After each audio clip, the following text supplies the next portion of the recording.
কথা দিচ্ছি যে আজকে রবিবার 8 ঘটিকায় আমি ঘুরতে যাব, কিন্তু এর পরিবর্তে বল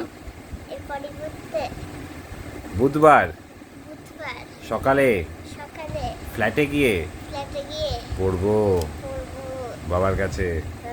যদি না পড়ি তাহলে আমার ঘোড়া বন্ধ। বাবার কথা মার কথা শুনবো। তুমি কিছু বলবা না? এসব নাটকের আমার কোনো মানে হয় না। এটা নাটক। তুমিও কত ওকে পড়াবে আর ও কত পড়বে সে আমার জানা আছে। দেখছিস তো, কথা দিচ্ছিস তো পড়বি? হ্যাঁ, পড়বো। ঠিক তো? তাহলে আজকে ঘুরতে যাওয়া হবে। ট্যাংলা পেয়ে গেছি।